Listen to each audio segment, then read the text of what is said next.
Assalamualaikum warahmatullahi wabarakatuh. My name is Anis Naiful Kabia ini. Pada video kali ini saya akan menjelaskan jawaban-jawaban dari pertanyaan yang telah diberikan pada final test mata kuliah Sosiolinguistik. Untuk soal yang pertama adalah give examples of 5 for each external and internal variations or level of variation in your indigenous language. Oke, yang pertama adalah internal language variation. Karena saya adalah orang Jawa, maka saya akan memberikan contoh-contoh dari internal language dalam bahasa Jawa.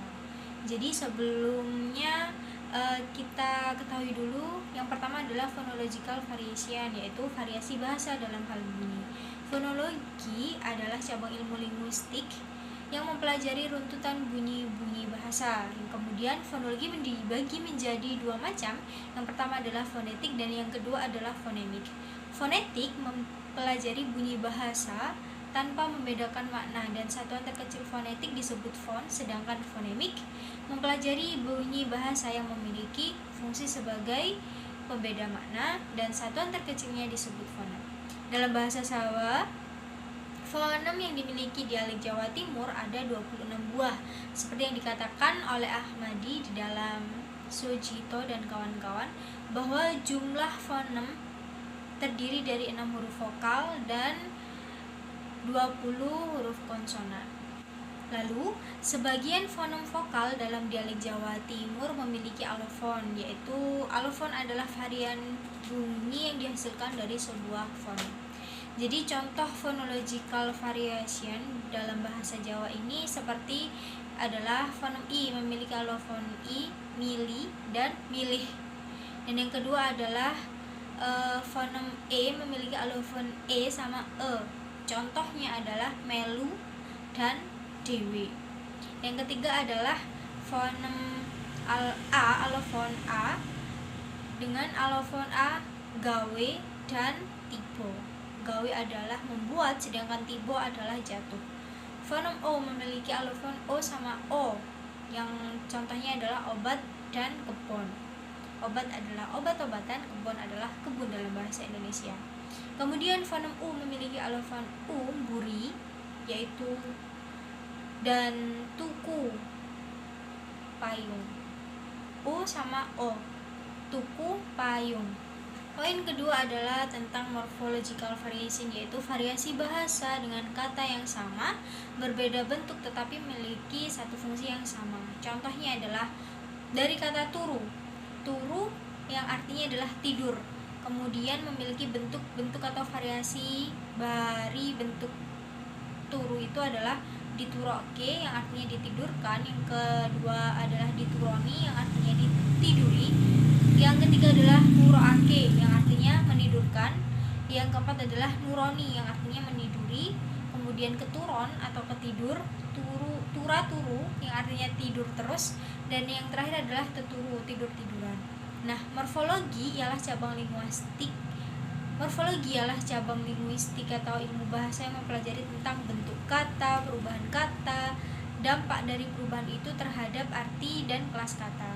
Nah, inti kajian dari morfologi adalah kata beserta aturan pembentukan dan perubahannya. Jadi, bentukan-bentukan dari kata turu, ditiduroke, dituroni, nuroake, dan nuroni itu adalah rentetan bagian dari morphological variasi. Karena dari satu kata memiliki bentuk yang berbeda tetapi dengan satu fungsi yang sama, sehingga menimbulkan kelas kata yang berbeda. Selanjutnya, syntactic variation atau variasi bahasa dalam tataran gramatikal. Di dalam bahasa Jawa ada tataran-tataran gramatikalnya seperti jejer yang memiliki kedudukan sama dengan subjek, kemudian waseso memiliki kedudukan sama dengan predikat, lesan sama dengan objek, geganep sama dengan pelengkap, keterangan sama dengan keterangan. Contohnya yang pertama adalah ibu dahar weci, yang artinya ibu makan weci. Di sini ibu memiliki kedudukan sebagai jejer, yaitu subjeknya. Kemudian predikatnya adalah dahar selaku waseso, kemudian weci sebagai objeknya yaitu lesan. Yang contoh kedua adalah Pak Damar dodol jeruk ing pasar, yang artinya Pak Damar jual jeruk di pasar. Pak Damar di sini memiliki atau menempati kedudukan sebagai jejer atau subjek, kemudian dodol ini sebagai waseso atau predikat, kemudian jeruk sebagai lesan atau objeknya, dan ing pasar merupakan keterangan tempatnya. Selanjutnya yang ketiga yaitu Bu Siti sare, yang artinya Bu Siti tidur. Di sini subjek atau jejernya adalah Bu Siti, kemudian wasesonya sendiri atau predikatnya yaitu sare, artinya tidur. Yang keempat, Bayu budal sekolah jam 7. Bayu berangkat sekolah jam 7. Bayu di sini memiliki kedudukan sebagai jejer atau subjek, kemudian budal sekolah memiliki kedudukan sebagai waseso atau predikat, jam 7 sebagai keterangan waktu. Dan yang kelima adalah Dina babarno anak sing pertama, yang artinya Dina melahirkan anaknya yang pertama. Di sini jejernya yaitu Dina selaku subjek, babarno merupakan predikat, sehingga di dalam bahasa Jawa memiliki kedudukan waseso, anake kemudian menjadi lesan atau objek, sing pertama menjadi pelengkap. Nah, contoh-contoh tersebut adalah variasi dari sintaksis bahasa Jawa yang penerapannya dalam tataran gramatikal. Bagian selanjutnya adalah semantic variation atau variasi bahasa, dua hal berbeda yang merujuk pada satu makna, yaitu di dalam bahasa Jawa ada beberapa kata atau beberapa frasa yang memiliki banyak bentuk yang berbeda tetapi memiliki satu atau merujuk pada satu makna. Di sini contohnya adalah anyep, adem, anyes. Yang ketiganya ini memiliki arti sama-sama dingin. Contoh kalimatnya, Ani kademen amarga musim udan orang nganggo jaket, yang dalam bahasa Indonesia artinya Ani kedinginan karena musim hujan tidak pakai jaket. Ini untuk kata adem. Kemudian untuk kata selanjutnya, rotine wis anyep, coba dipanasi maneh. Artinya rotinya dingin, coba dipanasi lagi. Yang ketiga, AC kamarku anyes tenan, artinya AC kamarku dingin beneran. Sehingga adem, anyep, dan anyes ini sama-sama memiliki arti dingin, meskipun dalam variasi bentuk yang berbeda, tetapi memiliki satu makna yang sama. Contoh selanjutnya adalah angel, jelimet, sama bulet, yang artinya sama-sama susah. Contoh, Roni angel dituturi, yang artinya Roni susah dibilangin. Yang kelima, soal ulangannya jelimet ora karuan, artinya adalah soal ulangannya susah. Yang keenam adalah arek-arek lek dijak dolan bulet kabeh, yang artinya teman-teman jika diajak main susah banget, susah ngumpul, susah koordinasi, angel bulet gitu. Selanjutnya untuk nomor 2, explain the concepts of bad language in your culture, give examples and explanations. Yang pertama, konsep bahasa kasar di dalam bahasa Jawa. Sebelumnya adalah di dalam bahasa Jawa memiliki 3 variasi bahasa. Yang pertama ngupo, kedua madya, dan ketiga adalah krama. Ngupo merupakan variasi bahasa yang lazimnya digunakan oleh penutur bahasa dalam berbicara secara akrab atau lebih intim dengan lawan bicaranya, seperti saya dengan teman seangkatan, kemudian saya dengan adik saya, kemudian orang tua kepada yang lebih muda. Madya dengan krama digunakan untuk berinteraksi dengan lawan bicara yang kurang begitu akrab dengan sedikit penghormatan dan orang yang sangat dihormati. Meskipun dekat, tetapi ketika kita menghormati seseorang, maka di dalam bahasa Jawa menggunakan bahasa Jawa madya atau krama. Nah, lalu konsep kasar bila dikaitkan dengan jenis variasi tertentu digunakan untuk mengacu bentuk-bentuk kebahasaan. Kata-kata atau leksikon yang biasa digunakan oleh penutur bahasa untuk mengungkapkan kejengkelan atau perasaan sejenisnya sebagai reaksi terhadap sesuatu yang dilihat, dirasakan, atau didengar oleh penuturnya. Contoh, yang pertama adalah gimin esuk-esuk wis madang, artinya gimin pagi-pagi sudah makan. Yang kedua adalah gimin esuk-esuk wis nguntal, yang artinya sama, gimin pagi-pagi sudah makan. Nah, kalimat pertama dan kalimat kedua sama-sama menggunakan ragam muku. Hanya perbedaannya kalimat 2 menggunakan kata kasar nguntal, makan dengan menelan bulat-bulat. Kata ini biasanya digunakan oleh penutur untuk mengungkapkan kejengkelan sewaktu ia melihat tindakan gimin. Dengan kata kasar itu tercermin bahwa penutur tidak menaruh hormat kepada gimin. Kata nguntal dalam bahasa Jawa bermakna makan dengan cara menelan utuh tanpa mengunyah. Bahasa Jawa seperti ini, bahasa-bahasa lainnya mempunyai sejumlah kata kasar yang khusus digunakan untuk mengungkapkan kejengkelan atau kemarahan serta ketidakpuasan. Kemudian dalam bahasa Jawa ada beberapa bagian tubuh manusia yang digunakan untuk pengucapan kata-kata kasar. Yang pertama adalah mata. Nah, kata mata biasanya digunakan untuk mengekspresikan kekesalan atau kejengkelan. Misalnya, bila penutur menganggap lawan tutur tidak cermat melihat sesuatu yang seharusnya dapat dilihatnya. Contoh adalah, wah gue moto gede-gede loro dinggo apa gitu.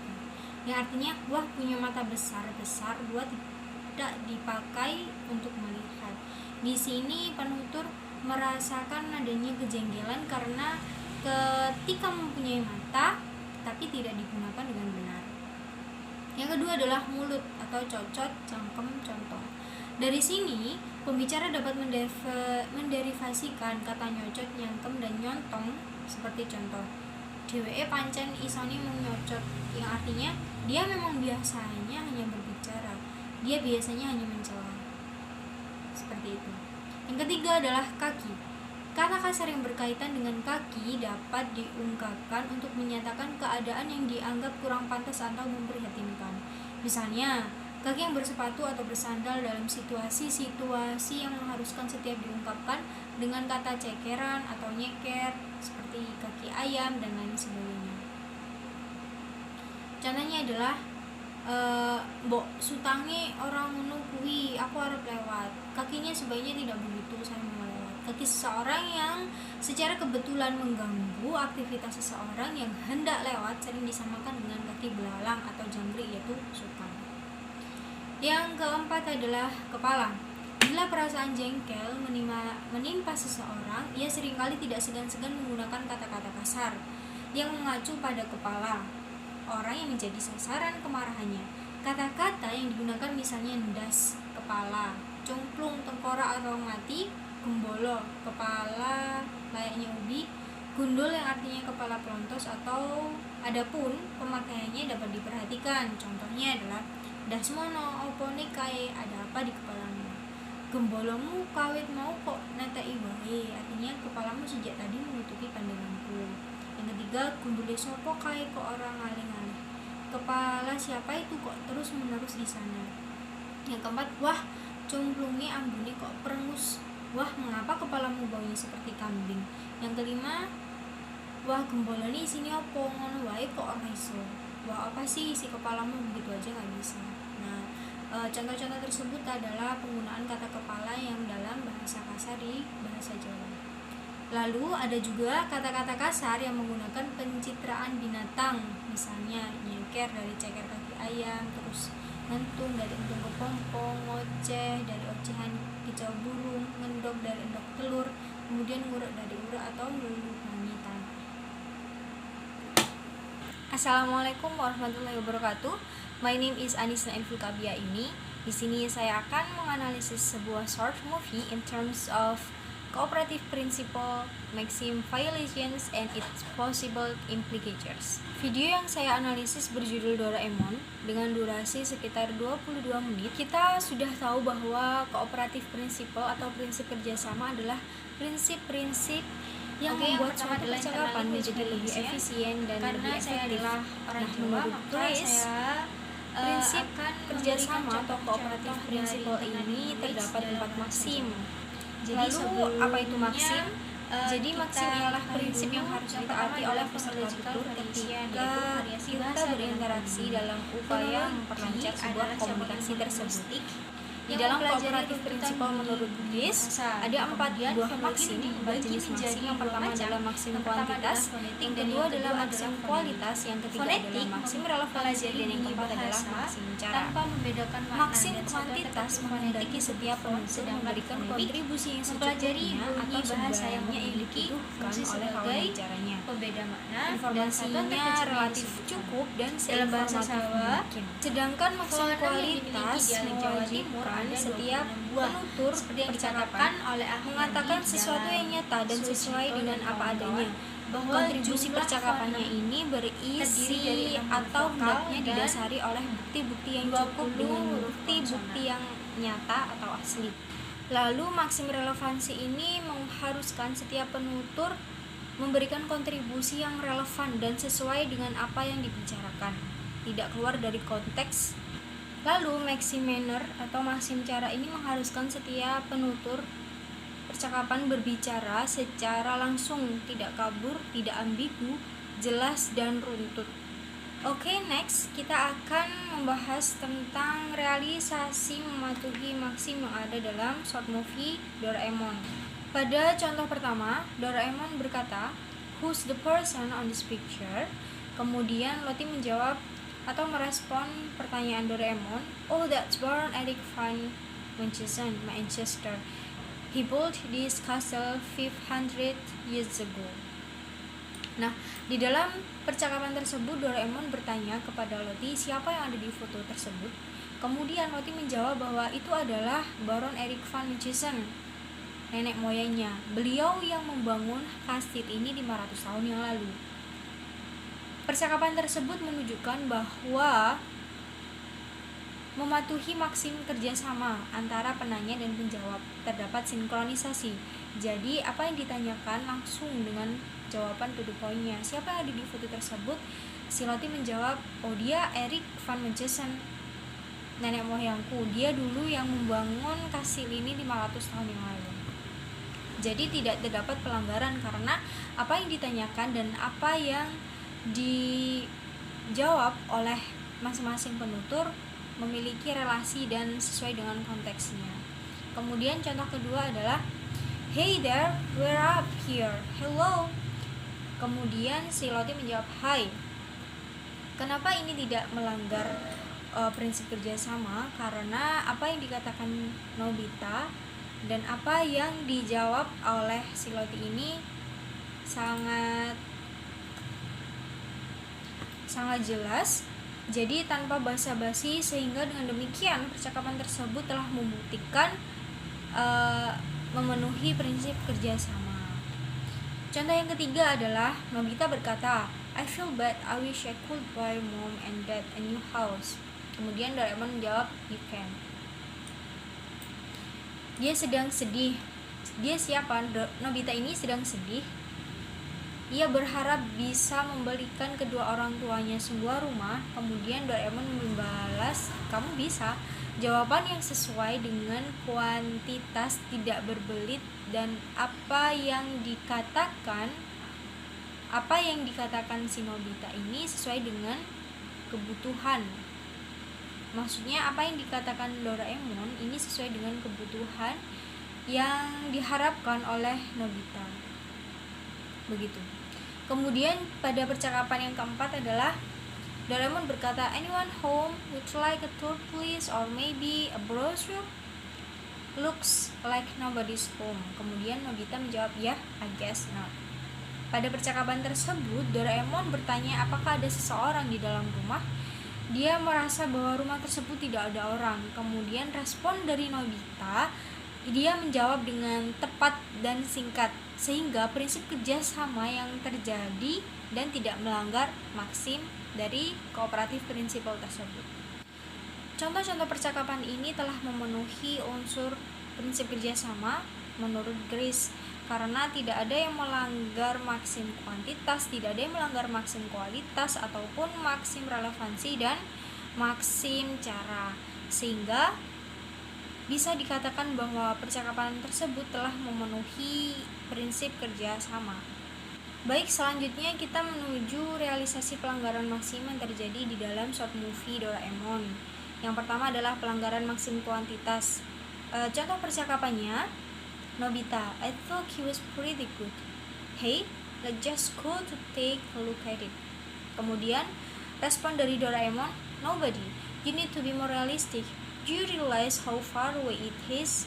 That's like saying, why don't we just go to the moon for lunch? It's thousands and thousands of miles far away from here." Kemudian Nobita merespon dengan, "Dude, we got a door for that." Kemudian dibalas lagi dengan Doraemon, "Yes, of course.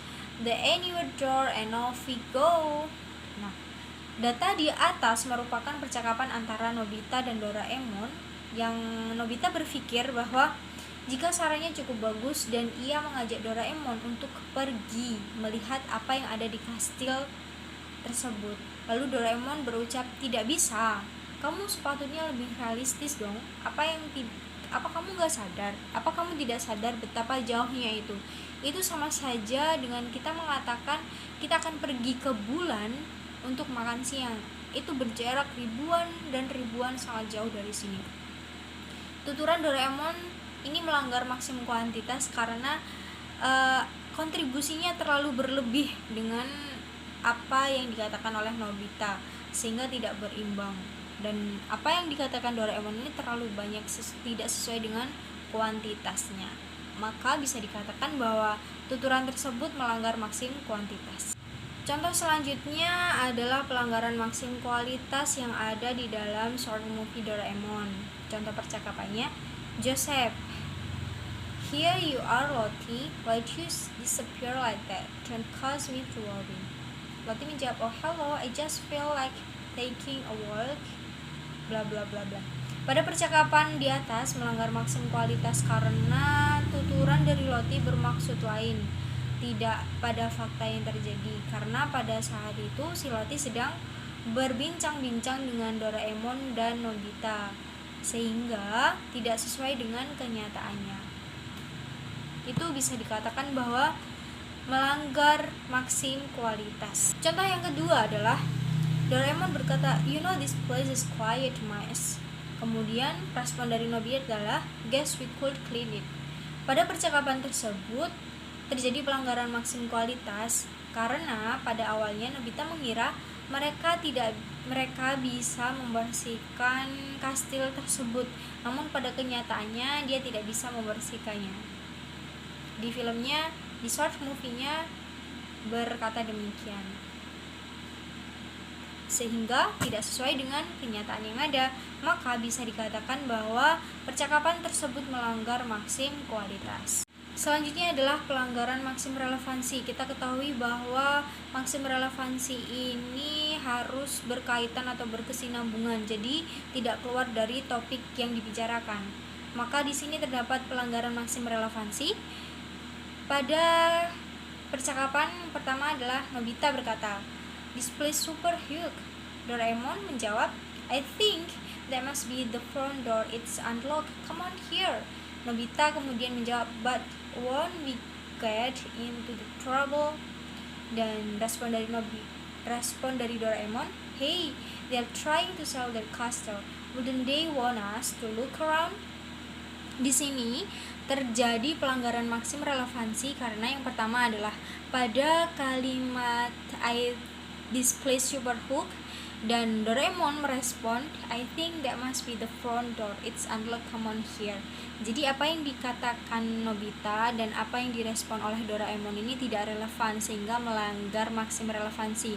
Kemudian yang kedua adalah "they are trying to sell their castle. Wouldn't they want us to look around?"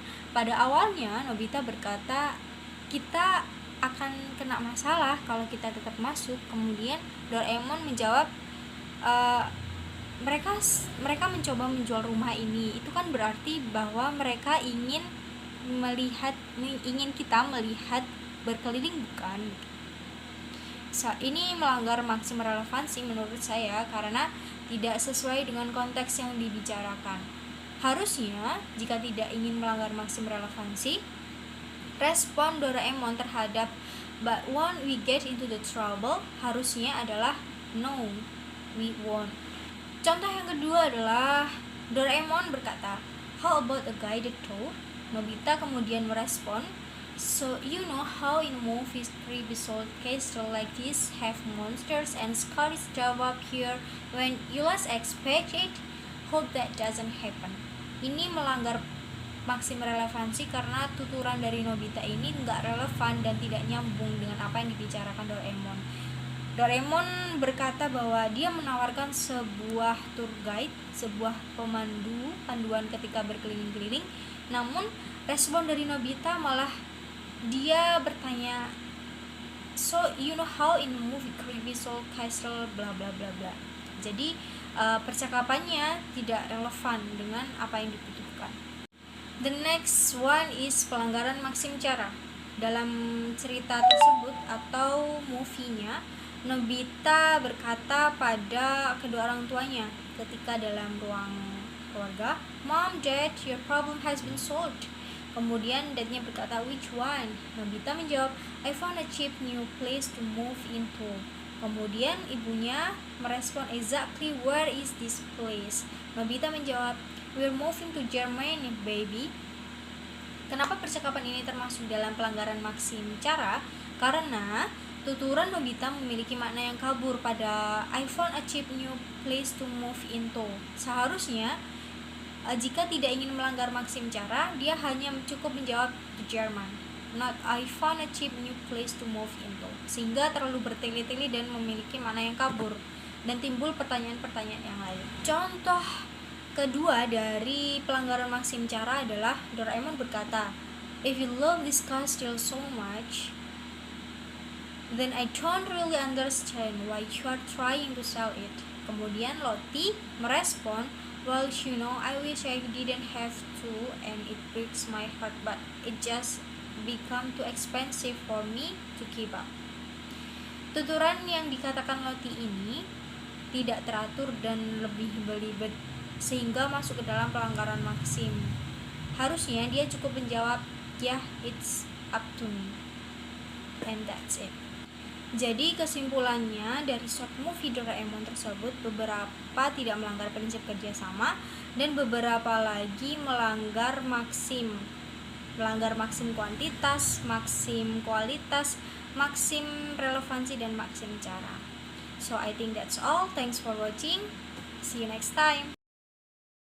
Assalamualaikum warahmatullahi wabarakatuh. Di video kedua ini saya akan menganalisis sebuah video debat yang berjudul Second 2020 Presidential Debate between Donald Trump and Joe Biden. Jadi di sini saya akan menganalisis in terms of politeness, strategies, speech act, dan implicators dalam video debat tersebut.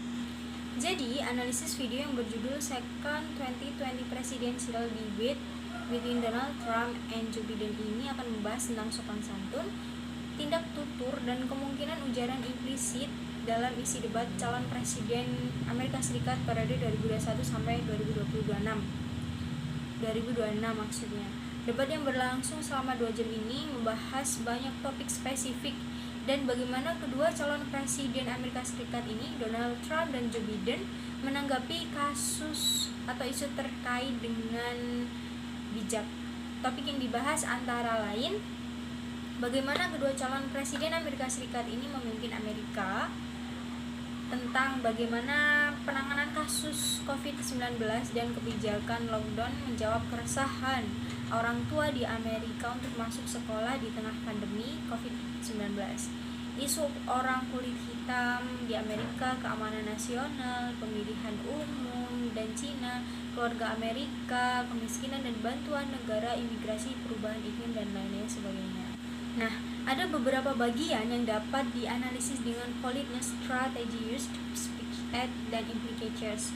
Pertama, dalam politeness strategy used, ketika moderator Kristen Welker akan memulai debat, beliau mempersilahkan kedua calon presiden untuk menyampaikan aspirasinya atau pendapatnya selama 2 menit tanpa boleh disela, dan kedua kandidat hanya boleh berbicara ketika moderator bertanya atau memberi waktu untuk menyanggah dalam debat. Kemudian Akhyarudin Prianto dan Agusti 2018 menjelaskan bahwa dalam forum debat, kesantunan dalam berbahasa sangat penting karena hal tersebut mencerminkan bagaimana kedua kandidat menyampaikan pendapat dan aspirasinya sesuai dengan konteks, terutama dari dalam memahami bahasan politik. Selama debat berlangsung, para hadirin tidak diperbolehkan bersorak, meramaikan atau menyela perkataan kandidat calon presiden. Hal ini bertujuan agar ketenteraman selama debat tetap berlangsung dengan tenang dan kondusif. Nah, politeness strategi di sini terjadi sehingga keadaan selama debat berjalan dengan baik, kondusif, dan tenang. Adanya seorang Kristen Welker sebagai pemandu dari kegiatan debat ini, sehingga di dalam sana Kristen Walker ini berperan penting dalam pengaruh pengendalian politeness strategy. Poin yang kedua adalah dalam Speak Act dan Implicatures. Donald Trump dan Joe Biden ini saling berbalas sindiran terkait kasus bagaimana penanganan COVID-19.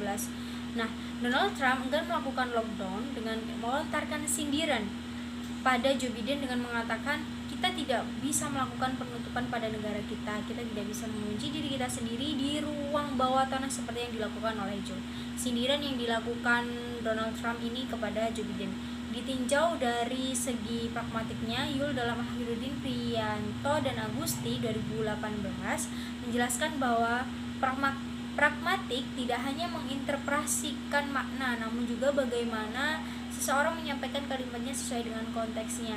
Dalam debat ini, Trump cenderung memojokkan Joe Biden yang menjelaskan caranya dalam menangani kasus COVID-19. Di satu sisi, Biden juga menyindir Donald Trump saat membahas isu COVID-19. Jadi mereka saling melontarkan ujaran bukan ujaran kebencian. Mereka melontarkan kalimat-kalimat yang memiliki makna sesuai dengan konteks yang telah dibahas. Lalu menurut Biden, sosok yang bertanggung jawab atas banyak kematian karena virus COVID-19 tidak seharusnya menjadi seorang presiden. Dilansir dari detik.com, Biden mengatakan siapapun yang bertanggung jawab untuk tidak mengambil kendali faktanya mengatakan bahwa saya tidak bertanggung jawab pada awalnya. Siapapun yang bertanggung jawab atas banyak kematian tidak seharusnya tetap menjadi presiden Amerika Serikat. Sindiran ini ditunjukkan kepada Trump bahwa pada awalnya ia tidak bertanggung jawab atas virus COVID-19 dan angka kematian yang mencapai 200.000 lebih orang Amerika karena COVID-19. Joe Biden menegaskan langkah yang diambil untuk menangani COVID-19 jika nanti terpilih menjadi Presiden Amerika Serikat, ia akan fokus mendorong warga untuk memakai masker, memfasilitasi warganya untuk menjalani tes rapid. Dengan demikian, mereka bisa melakukan pencegahan agar tidak terpapar COVID-19 dan menjalani pengobatan COVID-19 dengan semaksimal mungkin. Nah, untuk menghindari adanya kesalahpahaman dalam berbahasa, kesantunan dalam berbahasa perlu diperhatikan dengan saksama. Hal ini bertujuan agar bahasa yang digunakan tidak terkesan memojokkan dan tidak melakukan kesalahan dalam berbahasa. Sebuah tuturan dikatakan santun atau tidak sangat tergantung pada ukuran kesantunan penutur yang dipakai. Kesantunan berbahasa merupakan salah satu aspek penting dalam pembentukan karakter dan sikap seseorang. Dari bahasa yang digunakan, seseorang dalam bertutur kata pada orang lain, karakter dan kepribadian seseorang dapat diketahui. Nah, hal ini dijelaskan oleh Isyarianti, Widodo, dan Fuad pada tahun 2015. Lalu apa simpulan dari debat pada waktu itu? Dalam konteks debat Donald Trump dan Joe Biden, dapat disimpulkan bahwa sindiran yang dilontarkan oleh kedua belah pihak ini bukanlah sesuatu yang yang mampu membuktikan siapa yang lebih baik dan siapa yang lebih buruk. Debat ini lebih menonjolkan bagaimana kedua kandidat mencari kelemahan masing-masing dan memaparkannya dalam forum debat tersebut. Walau sekilas hal tersebut terlihat seperti saling menjatuhkan, namun sebenarnya kedua kandidat pun masing-masing memiliki pembelaan dalam bentuk solusi yang ditawarkan dari isu atau permasalahan yang dimunculkan pada saat itu. For closing statementnya, Nur Cahyo dalam Akhirudin Priyanto dan Agustin 2018 menjelaskan bahwa debat merupakan pertentangan argumentasi dengan tujuan untuk mengeksplorasi alasan-alasan di setiap sudut pandang masing-masing. Debat politik tersebut bertujuan untuk mengetahui alasan logis yang dijelaskan dengan sudut pandang tertentu dan disampaikan dengan bahasa yang santun dengan politeness strategi tersebut, sehingga debat politik antara Trump dan Biden ini mampu menjelaskan setiap sudut pandang mereka dari isu atau permasalahan yang ada dengan logis dan bahasa yang santun dan tidak saling menyerang satu sama lain. Sekiranya begitu analisis dari saya tentang debat dalam sudut pandang politeness strategi dan lain-lainnya ini. See you next time. Baik, jadi di part ketiga ini saya akan menganalisis bahasa asli saya, bahasa Jawa, dengan menggunakan 9 aspek Unschooling with Vitality Measurement. Jadi langsung saja 9 aspek Unschooling with Vitality ini adalah yang pertama intergenerational language transmission atau transmisi bahasa antar generasi. Yang kedua adalah absolute number of speakers. Yang ketiga adalah proportion of speakers. Yang keempat adalah trends in existing language domains. Yang kelima adalah response to new domains and media. Yang keenam adalah materials for language education and literacy. Yang ketujuh adalah governmental and institutional language attitudes and policies. Yang kedelapan adalah community members attitude towards their own language. Yang kesembilan adalah amount and quality of documentation. Oke, next. Jadi pada poin pertama, intergenerational language transmission atau transmisi bahasa antar generasi di bahasa Jawa di daerah saya, Dusun Karangsono, Desa Kebonabung, Kecamatan Pagesaji, Kabupaten Malang. Pada generasi pertama, ini berada pada rentan usia sekitar 60-100 tahun. Mereka melakukan kegiatan-kegiatan secara terbatas karena keterbatasan kemampuan fisik. Mereka hanya berinteraksi dengan keluarga dekat dan tetangga sekitar. Generasi pertama ini masih kukuh menggunakan bahasa Jawa sebagai media komunikasi. Selain mereka menguasai ragam hukum, mereka juga sangat handal dalam ragam madya dan kromo. Kelompok ini ketika berkomunikasi dengan komunitas seusianya, yaitu antara suami atau istri, tetangga. Generasi pertama ini menggunakan bahasa Jawa Ngoko, ragam Ngoko dan kromo tergantung dengan konteks sosial di sekitarnya. Jika mereka bertemu dengan orang yang seusianya yang belum dikenal sebelumnya, mereka tidak segan menggunakan bahasa Jawa tapi dalam ragam dia atau kromo. Hal ini untuk lebih menghargai dengan orang-orang yang baru dikenal. Mereka menggunakan bahasa Ngoko ketika mereka sangat-sangat akrab dengan dirinya sendiri. Saat berkomunikasi dengan generasi ketiga dan generasi di bawahnya, mereka cenderung menggunakan bahasa ragam Ngoko karena mereka di sini posisinya lebih tua dan lebih di atas dua generasinya. Jadi pada generasi pertama ini mereka akan cenderung menggunakan ragam bahasa Ngoko ketika berkomunikasi dengan generasi di bawahnya dan dengan satu generasi tapi sangat-sangat akrab. Mereka akan menggunakan ragam madya atau krama ketika mereka berbicara dengan orang-orang yang baru dikenal, dengan orang-orang yang lebih mereka hormati satu tingkat di atasnya. Tapi tak tentu mereka juga menggunakan bahasa Indonesia ketika dalam keadaan-keadaan tertentu. Tapi secara umum, secara dominannya mereka tetap menggunakan bahasa Jawa sebagai bahasa sehari-hari mereka. Lalu pada generasi kedua, yaitu rentan usia antara 35 sampai 59 tahun, ini adalah kelompok orang tua. Mereka melakukan aktivitas yang lebih luas, yaitu di lingkungan rumah, lingkungan tetangga, lingkungan kerja, dan lingkungan sosial lain yang lebih heterogen. Mereka memiliki mobilitas yang cukup tinggi jika dibandingkan dengan kelompok generasi pertama.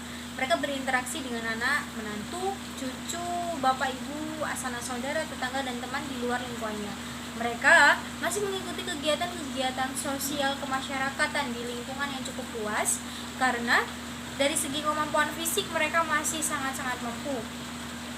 Dalam berkomunikasi, mereka juga menguasai ragam bahasa Ngoko dan krama, tergantung dengan konteks yang dibicarakan dengan siapa yang sedang diajak berbicara.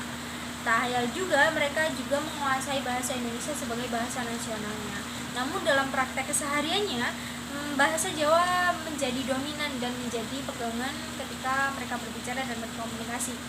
Selanjutnya adalah generasi ketiga, yaitu rentan usia 20-35 tahun. Ini adalah golongan anak-anak remaja, anak-anak muda, dan anak-anak di bawah orang tua. Mereka memiliki mobilitas yang sangat tinggi jika dibanding dengan kelompok lain. Di lingkungan Dusun Karangsono sendiri, generasi ini menguasai ragam bahasa Jawa Ngoko. Beberapa menguasai ragam madya dan kromo, tapi tidak semua mereka menguasai ragam madya atau kromo. Bahkan mereka juga menggunakan bahasa Jawa Ngoko sebagai komunikasi kepada orang tuanya, kepada orang yang baru dikenalnya, bahkan kepada generasi di bawahnya, dan kepada yang lainnya. Lalu ketika mereka berbicara dengan orang yang baru dikenal ketika baru saja bertemu, mereka menggunakan bahasa Indonesia sebagai alat komunikasinya. Tapi beberapa di antara mereka juga menggunakan bahasa kromo, bahasa Jawa kromo sebagai media komunikasi, alat komunikasinya, dengan maksud menghormati orang yang baru dikenal atau orang yang lebih tua di atasnya. Lalu untuk generasi terakhir adalah generasi keempat, mereka adalah generasi baru yang berkomunikasinya tetap menggunakan bahasa Jawa di lingkungan rumahnya. Namun banyak juga di antara mereka menggunakan bahasa Indonesia ketika bertemu dengan orang-orang yang tidak akrab, ketika mereka berbicara dengan orang-orang yang baru dikenal, dan ketika mereka berada pada lingkungan yang baru, mereka cenderung menggunakan bahasa Indonesia sebagai bahasa komunikasinya. Tapi bahasa Jawa lebih dominan. Jadi dalam prakteknya bisa disimpulkan bahwa transmisi bahasa Jawa ini masih bagus di dusun saya dan masih sangat mencolok. Jadi degree of integrity menduduki grade 5, yaitu the language is used by all ages from children up. Lalu poin kedua adalah tentang absolute number of speakers atau jumlah nyata penutur. Jika ditinjau dari faktor ini, jumlah pengguna bahasa Jawa masih stabil dan mendominasi, sehingga resiko punahnya sangat-sangat kecil. Yang poin ketiga adalah proportion of speakers atau perimbangan penutur. Skala penggunaan bahasa Jawa di Dusun Karangsana adalah safe dengan grade 5, all speak the language, karena semua generasi menggunakan bahasa Jawa sebagai media komunikasi keseharian. Dan yang keempat adalah trend in existing language domain. Dalam sudut pandang ini, bahasa Jawa juga tidak mengalami kepunahan karena sampai saat ini pun, sampai sekarang masih eksis dan tumbuh subur dalam penggunaannya. Masyarakat sangat nyaman dan sangat bangga dengan bahasa Jawa karena itu adalah bahasa identitasnya. Di sisi lain, ketika ada acara tertentu, masyarakat juga menggunakan bahasa Indonesia sebagai media komunikasi. Namun dalam keadaan tertentu tentu saja, seperti kegiatan belajar mengajar, acara pernikahan, dan lain, sehingga degree of endangered menduduki grade 4, yaitu multilingual party.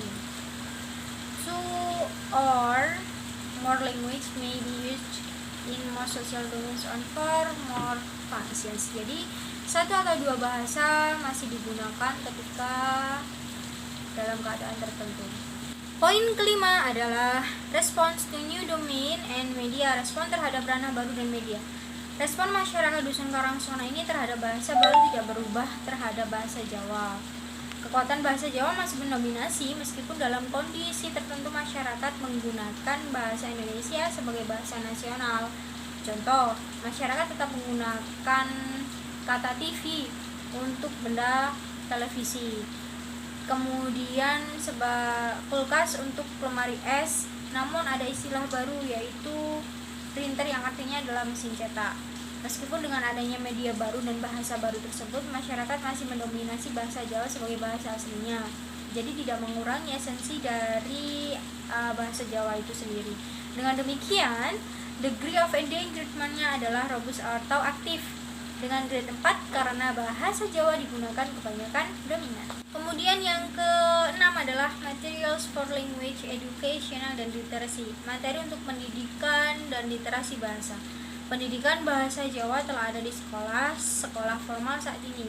Itu masuk dalam bahasa daerah. Bahasa Jawa diajarkan saat anak-anak masuk sekolah dasar. Tak hanya itu, anak juga memperoleh bahasa Jawa melalui orang tua dan lingkungan sekitarnya. Hal ini sangat penting agar tidak terjadi kepunahan bahasa. Materi bahasa Jawa pun bisa diakses melalui internet. Juga bisa diakses melalui buku-buku pepak bahasa Jawa dan lain-lain sebagainya. Kemudian yang ketujuh adalah governmental and institutional language attitudes and policies, atau sikap dan kebijakan pemerintah dan lembaga terkait. Jadi bahasa Jawa sebagai bahasa daerah telah mendapat dukungan penuh oleh pemerintah. Eksistensinya terlindungi di mata hukum. Hal ini tercantum dalam pasal 32 ayat 2 Undang-Undang Dasar 1945 yang menyatakan bahwa negara menghormati dan memelihara bahasa daerah sebagai kekayaan budaya nasional dan telah diatur dalam Undang-Undang Nomor 24 Tahun 2009 sehingga degree of support-nya masuk ke dalam equal support dengan grade kelima. Poin ke-8 adalah community members attitude towards their own language. Sikap komunitas terhadap bahasa mereka sendiri. Dalam poin ini, bahasa Jawa menduduki grade 5, sebab semua masyarakat menghargai dan memberikan nilai tinggi terhadap bahasa tersebut. Mereka turut melestarikan dan mempromosikannya. Bisa dikatakan mereka sangat bangga dengan bahasa Jawa sebagai bahasa asli dan sebagai identitas dirinya. Dan poin terakhir adalah amount on quality of documentation, jumlah dan kualitas dokumentasi bahasa. Saat ini dokumentasi mengenai bahasa Jawa sangat mudah diakses dimanapun. Masyarakat bisa menjumpai lewat buku-buku pepak bahasa Jawa, buku pembelajaran bahasa Jawa hingga novel yang berbahasa Jawa. Tak hanya itu pun, bahasa Jawa saat ini sangat mudah dipelajari dimanapun dan kapanpun, tinggal search di internet, kalian bisa mendapatkannya. Oke, jadi itu analisis menurut saya. Thanks for watching and wassalamualaikum warahmatullahi wabarakatuh.